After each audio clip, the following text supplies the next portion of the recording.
Good morning guys. Kasabot mo sa aking followers, sa aking viewers, sa aking subscriber dito sa aking YouTube Kalyaw Kasabong TV sa aking channel. Nandito na ako sa umaga nito ngayon magbigay ng konting tips, advice sa inyo, aking mga followers, sa aking mga viewers, sa aking subscriber dito sa aking channel. Bago ipagpatuloy ko ang tungkol naman ito sa kainahin para makakuha kayo ideya sa akin sa pagpanood nyo sa mga gi-upload ko mga videos.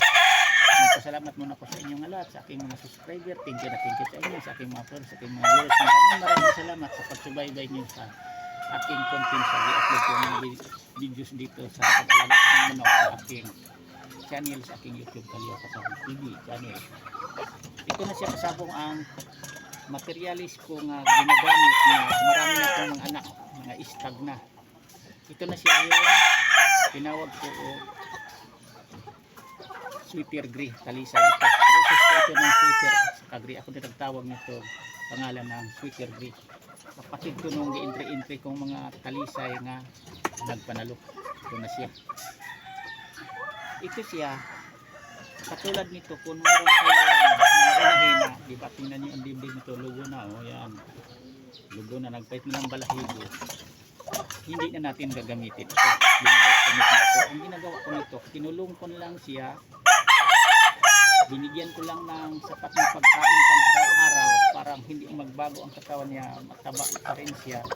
Sa pagkumpleto ng balahibo, saka na natin gagamitin, papalahian na natin, paritan na natin ng lalaki na porsyonada natin na winning line din na pinag-araw. Yan iparis natin. Tapos saka na natin ipa-incubate dito ng parang sigurado tayo na mag-produce ng maraming sisiw ang ipa-incubate natin ng itlog. Kasi pag ganito, may similya lang naman to, ganito lugon. Ay lang, yan o, lugo na. Lugo na. May similya lang naman, pero ilan lang karamihan. Mahina ang kapit sa similya. Yan ang totoo. Hindi nag-produce ng maganda nga mga sisiw. Karamihan sa itlog na ipa-incubate natin, sayang lang sa binabayad natin sa incubator dahil karamihan hindi magpisa o konti lang, ilang piraso lang ang magkaroon similya.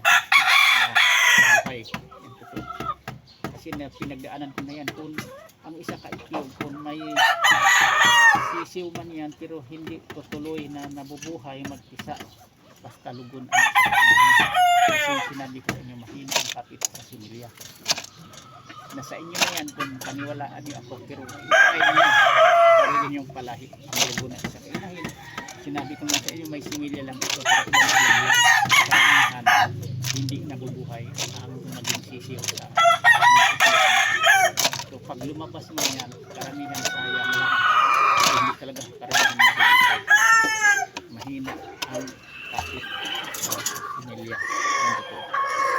Kaya subaybayan lang palagi ang mga content ko i-upload dito sa aking YouTube Kalyaw Kasabong TV sa aking channel, kasi dito i-advise, ituturo ko sa inyo isang yung aking kalaman tungkol sa pag-alaga ng manok. Kasi dito sa pag-alaga ng manok, hindi ko ito gawa-gawa mismo. Dati pa ako may alam na sinubos na data pa ako, ulitin ko sa inyo hanggang dito ako sa dito manila. Pinagsimiran pa talaga ito. Binigyan ko talaga araw na para sa pagsiminar lang. Paano ako madagdagan ang aking kaalaman, paano ang proseso na dapat kong sundin na manatiling malusog ang pangatawan sa aking mga magiging sisiw, mga dion, hanggang sa pwede nang ilalaban na hindi sakitin. Subaybayan ko yan ang mga palahi ko. Kaya nga isabi ko sa inyo, so na mga i-upload ko mga videos, may advantage talaga ang palahi natin na manok kapag masubaybay natin mula sa pagkasisi hanggang sa pwede ng ilaban natin na hindi sakitin. Pagdating sa basahan lamang talaga tayo sa panalo, tayo sa talo. Ito lang ang isasabi ko sa inyo mga baguhan pa lang na kung magmamanok tayo, yung maayos na linyada na lagayan itong inhanto, ang nanay nito na sweeter ng panalo ang mga anak, ang kapatid nitong mga babae nito, tapos ang ama nito na talisay nagpanalo din. Ang panalo sa mga entry ko ng lusot ng mga kalisay, iyan ang dinadami ko. Kasi parang hindi tayo argabyado pagdating sa labanan. Hindi masasabi ng ating kalaban na nakatsamba lang ang manok natin. Kasi karamihan naman yan, sabihin lang nakatsamba ang manok niyo. Sige lang, hayaan nyo lang sabihin nakatsamba. Pero ipagpatuloy mo lang pag-breed, pagpalahi ng magandang lahi, ng manok na quality, mananalo din. Tapos pag magkataon na magkatagpo ang mga manok niyo magkamat, huwag kang matakot, laban ka uli, doon mo makita kung totoo ba na hanggang pangsyamba lang ang mga alaga mo. Kasi ako di ko maniwala yung mga kwento na yan dahil mahiwaga ang sabong, porkit kilala siya magsasabong, sabihin lang natsambahan lang ang manok mo. Hindi ko pwede yun para sa akin, kasi ako nagmamanok din ako mula sa Negros.